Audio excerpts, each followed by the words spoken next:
Hi friends, അസ്സലാമു അലൈക്കും. ഇന്ന് നമുക്കൊരു പാൽ കേക്ക് റെഡിയാക്കാം. ഈ പാൽ കേക്ക് നല്ല ടേസ്റ്റിയാണ്, പിന്നെ നല്ല സോഫ്റ്റുമാണ്. നമ്മൾ കടയിൽ നിന്നൊക്കെ വാങ്ങിക്കുന്ന അതേ ടേസ്റ്റ് തന്നെ ടേസ്റ്റിൽ തന്നെ നമുക്ക് വീട്ടിൽ പാൽ കേക്ക് റെഡിയാക്കാനായിട്ട് പറ്റും. പിന്നെ ഈ പാൽ കേക്ക് റെഡിയാക്കാൻ വേണ്ടിയിട്ട് നമുക്ക് എന്തൊക്കെയാണ് വേണ്ടതെന്ന് നോക്കാം. അതിന് വേണ്ടിയിട്ട് നമുക്ക് വീഡിയോയിലോട്ട് കിടക്കാം. അപ്പോൾ ഈ പാൽ കേക്ക് റെഡിയാക്കാൻ വേണ്ടിയിട്ട് ഞാൻ എടുത്തിട്ടുള്ളത് 2 കപ്പ് ആട്ടപ്പൊടി എടുത്തിട്ടുണ്ട്. പിന്നെ 4 ടീസ്പൂൺ പാൽപ്പൊടിയാണ് അതിലേക്ക് എടുത്തിട്ടുള്ളത്. നിങ്ങളടുത്ത് പാലുണ്ടെങ്കിൽ ആ പാൽപ്പൊടിക്ക് പകരം പാലെടുത്താൽ മതി. പിന്നെ 2 കോഴിമുട്ട, പഞ്ചസാര, ഏലക്കാപ്പൊടി, പിന്നെ 1/4 ടീസ്പൂൺ ഉപ്പ്, ഒരു പിഞ്ച് ബേക്കിംഗ് സോഡ, നെയ്യ്. ഇത്രയും സാധനങ്ങളാണ് ഞാൻ ഈ പാൽ കേക്ക് റെഡിയാക്കാൻ വേണ്ടി എടുത്തിട്ടുള്ളത്. പിന്നെ ഓയിൽ വേണം. പിന്നെ 1 ഗ്ലാസ് വെള്ളം, 1/2 ഗ്ലാസ് പഞ്ചസാര, പിന്നെ പഞ്ചസാര പാനി ഉണ്ടാക്കാൻ വേണ്ടിയിട്ടാണ്. പിന്നെ ഒരു ബൗളിലേക്ക് 2 കോഴിമുട്ട പൊട്ടിച്ച് ഒഴിച്ചിട്ടുണ്ട്. പിന്നെ ഇതിലേക്ക് 4 ടീസ്പൂൺ നെയ്യ് ഒഴിച്ചിട്ട് നല്ലൊന്ന് മിക്സ് ചെയ്തെടുക്കുക.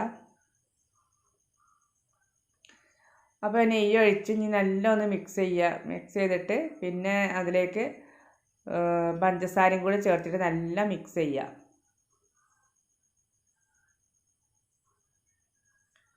ഇതിലേക്ക് പഞ്ചസാര ചേർത്തിട്ട് നല്ലൊന്ന് മിക്സ് ചെയ്തെടുക്കുന്നുണ്ട്.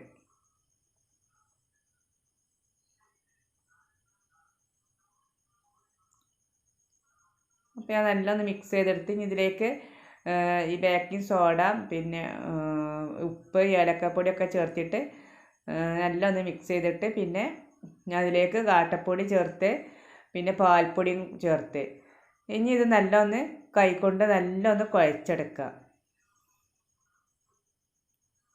ഞാൻ നല്ലൊന്ന് കൈകൊണ്ട് കുഴച്ചെടുക്കുന്നുണ്ട്. ഞാൻ നല്ലൊന്ന് കുഴച്ചിട്ട് പിന്നെ ഇതൊരു 2 ബോളാക്കാം. 2 കപ്പ് ആട്ടപ്പൊടി ആണ് ഞാൻ എടുത്തിട്ടുള്ളത്. അപ്പോൾ 2 ബോളാക്കിയിട്ട് നല്ല കുറച്ച് കട്ടിയിൽ തന്നെ ഒന്ന് പരത്തിയെടുക്കാം. അപ്പോൾ ഞാൻ ആ മാവ് കുഴച്ചവിടെ വെച്ചിട്ടുണ്ട്. അപ്പോൾ നമുക്ക് ഈ 1/2 ഗ്ലാസ് പഞ്ചസാരയിലേക്ക് 1 ഗ്ലാസ് വെള്ളം ചേർത്തിട്ട് ഈ പഞ്ചസാര നല്ലൊന്ന് സ്റ്റൗവിൽ വെച്ചിട്ട് ഒന്ന് അലിയിപ്പിച്ചെടുക്കുക. പഞ്ചസാര പാനി ഉണ്ടാക്കാൻ വേണ്ടിയിട്ടാണ്. അപ്പോൾ നല്ല അലിയിപ്പിച്ചെടുക്കുക.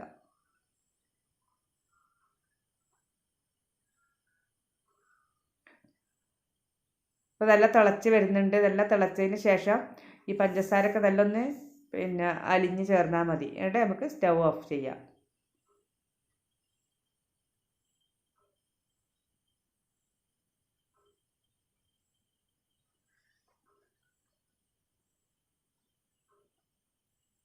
ഇപ്പോൾ നല്ല തിളച്ച് വന്നിട്ടുണ്ട്. ഇനി അത് ഓഫ് ചെയ്തിട്ട് നമുക്ക് നമ്മളെ കേക്കിന് വേണ്ടിയിട്ടുള്ള ഇത് പരത്തിയെടുക്കാം. മാവ് പരത്തിയെടുക്കാം. കുറച്ച് കട്ടിയിൽ തന്നെ പരത്തിയെടുക്കാം.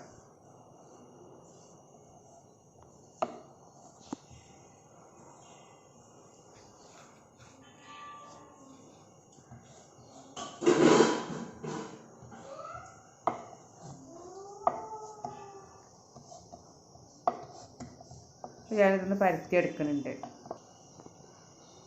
നല്ലൊന്ന് പരത്തിയെടുത്ത് പിന്നെ ഇനി ഇത് കട്ട് ചെയ്തെടുക്കാം. ഒരു പാൽ കേക്കിൻ്റെ വലിപ്പത്തിലുള്ള ആയിട്ടാണ് നമ്മളിത് കട്ട് ചെയ്യേണ്ടത്. ഇങ്ങനെ കട്ട് ചെയ്ത് ചെറിയ പീസായിട്ട് ഇങ്ങനെ കട്ട് ചെയ്തെടുത്തിട്ട് നമുക്ക് കൈ കൊണ്ട് നല്ലൊന്ന് ഷേപ്പാക്കിയിട്ട് ഒരു പാൽ കേക്കിൻ്റെ ആകൃതി ഒന്ന് ഷേപ്പാക്കി കൊടുത്താൽ മതി. നിങ്ങളെ കറുത്ത മോതിരമുണ്ട്.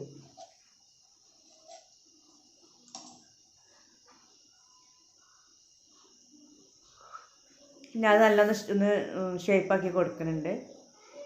കൈ വെച്ചൊന്ന് പ്രസ് ചെയ്തിട്ട് ഷേപ്പാക്കി കൊടുക്കുക. പിന്നെ ഒരു കടായി സ്റ്റൗവിൽ വെച്ച് ചൂടായതിനു ശേഷം ഞാൻ ഇതിലേക്ക് ഓയിൽ ഒഴിച്ചു കൊടുത്തിട്ട് സൺഫ്ലവർ ഓയിലാണ് എടുത്തിട്ടുള്ളത്. മണമില്ലാത്ത നല്ല ഓയിൽ എടുക്കുക. ഞാനത് ചൂടായതിന് ശേഷം ഇത് ഓരോന്നായിട്ട് ഇട്ടിട്ട് ഒന്ന് പൊരിച്ച് കോരാം.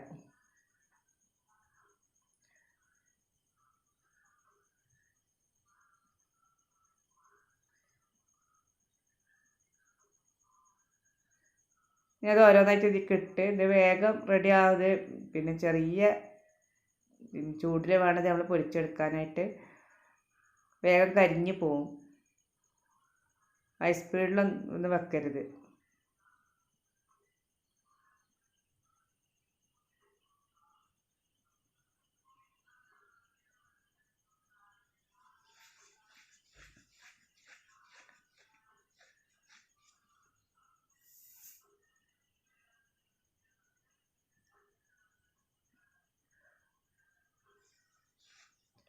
അപ്പോൾ ഇത് റെഡി ആയിട്ടുണ്ട്. ഇനി നമുക്കിത് എണ്ണയിൽ നിന്ന് കോരി മാറ്റാം. ഇത് കോരി എടുത്തതിന് ശേഷം ഇത് ഇങ്ങനെ ഞാൻ മുഴുവനായിട്ട് ഇതിങ്ങനെ പിന്നെ പൊരിച്ചെടുത്ത് പിന്നെ ഇതിലേക്ക് പഞ്ചസാര പാനി ഉണ്ടാക്കി വെച്ചിട്ട് അതൊന്ന് ചൂടാറിയിട്ടുണ്ടെങ്കിൽ ചെറിയൊരു ചൂട് ആക്കിയിട്ട് അതിലേക്ക് ഇതിട്ട് വെക്കാം. അപ്പോൾ കുറച്ച് സമയം അത് ഈ പഞ്ചസാര പാനിയിലിട്ടിട്ട് പിന്നെ നമുക്ക് ഇതിൽ നിന്ന് എടുത്ത് ഒരു പ്ലേറ്റിലേക്ക് മാറ്റാം.